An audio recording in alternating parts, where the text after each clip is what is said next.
Hello, I am an evil Russian, as you can see, because there is red background, red for communism, because apparently us Russians are still communists, and we plot to destroy the West.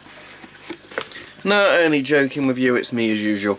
But lots of you requested I do an extra video on Novichok, because Novichok's in the news again, because the evil Russians with their Novichok are destroying Britain. You know, have you ever heard the expression, fool me once, shame on me, fool me, well, it's fool me once, shame on you, fool me twice, shame on me. Have you ever heard that expression? You know, it helps if I get it right the first time, but that expression, right? Because the reason being is that when they first did the Novichok story, I don't think almost anyone believed it.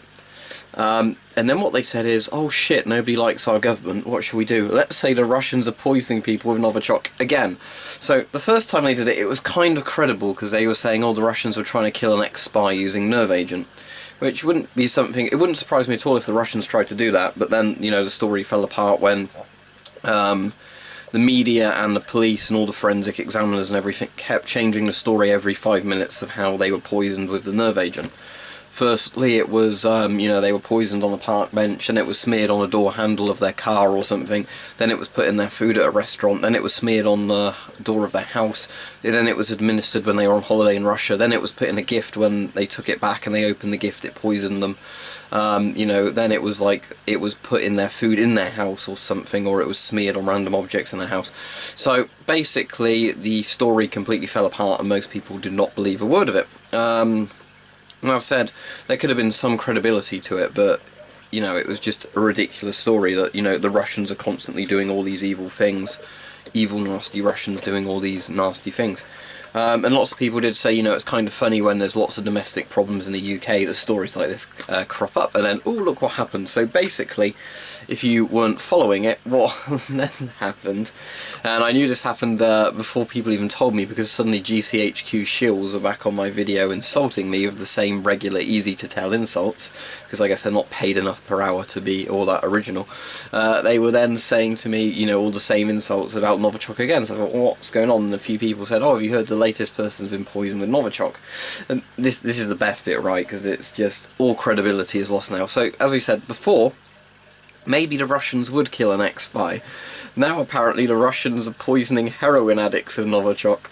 It's actually hard for me to keep a straight face. Now, obviously, yeah, it's very sad when people die of stuff like this, but...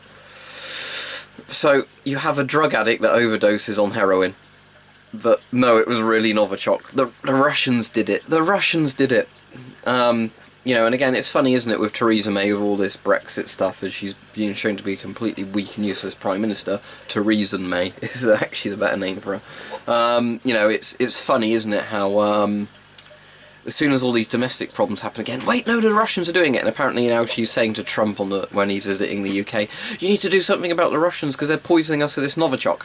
So, again, one of the people died, one of the people survived. If you remember, all 3 people survived the last nerve agent attack, which they said is 1,000,000 to 1 for each person to survive it. So, you know, that's 1,000,000 times 1,000,000 times 1,000,000 times 1,000,000 now, because 4 people survived, only 1 person died, so that's a 20% kill rate. Wow, that's really a deadly nerve agent, isn't it? Because they kept saying Novichok is like 8 or 10 times more deadly than VX. Well, a gram of VX can kill 500 to 1,000 people through skin contact alone. So, something 10 times more deadly than that. So a gram of Novichok could kill, you know, maybe up to 5 to 10,000 people per gram.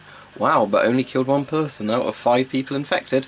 And let's also, you know, ignore all the things where they were meant to be giving advice to people in Salisbury and everything like that about, you know, decontamination. And it was, oh, you can use a baby wipe to mop up any nerve agent you suspect, then just throw it in the bin. Or if you think your clothes have been in contact with nerve agent, just put them in the washing machine. Does anybody actually believe this? I mean, I'm sure there are people that do believe this, but it's just ludicrous. It is just literally ludicrous. Now, I can understand that big scary Putin might do stuff, you know, but either Putin just does stuff like this for shits and giggles, where he decides to poison random people, which he might very well might do. Or, you know, maybe it is that, oh shit, our government's doing badly again, let's blame it on the Russians, blame it on the Russians, it was the Russians that caused everything to go wrong. So there you go, really. That's my thoughts on it for all those that, you wanted to know my opinions on it. It's... Nobody believed them really the first time. Well, they maybe initially believed it and then the story fell apart because it became more and more ludicrous. Now, they're trying it again with people that aren't spies. A random woman that was a heroin addict and a man who was an alcoholic, supposedly, from what I've read. She dies of an overdose, and also, yeah, you don't mix alcohol and opiates. I'm sure lots of people know that. You're more likely to overdose if you do that, because the alcohol amplifies the respiratory effects of the opiates. But never mind that. It was the Novichok. It's also completely possible that if you're buying drugs, illegal drugs, that maybe they're contaminated and mixed with other things. Many of those things could be poisonous and kill you. Not really the Russians assassinating people, as far as I'm aware. I even saw one thing, I think it was The Guardian, surprise, surprise, that was saying that, the homeless people in the area are now fearing that the Russians are going to kill them with Novichok. I know you like these rant videos, but these are just my thoughts on it. So there you go. That's my summary of the Novichok story. More ludicrous than the first one. I'm sure when Theresa May has even more MPs resign, the Russians will poison somebody else with Novichok. If a random alcoholic drinks too much, then the Russians poisoned him with Novichok, or something like that. So there we go. Obviously, to my Russian viewers, I'm sure you know that I don't actually think you're behind all this stuff. As much as maybe Russia does want to be a big bad guy and scary kind of villain, I don't know. But, it just always does seem quite ludicrous to me that, blame the Russians for absolutely everything. No matter what, the Russians did it, the Russians did it, the Russians did it. Have we got domestic problems at home? No matter, look, the Russians are doing something. Oh, did people vote for Trump in the elections? The Russians did it. Did the British people vote for Brexit? The Russians did it. It's always the Russians. So, yeah, the fake news is the mainstream media, as always, pushing their fake news narrative, and the politicians of, rather than fixing problems at home, let's blame the Russians for something.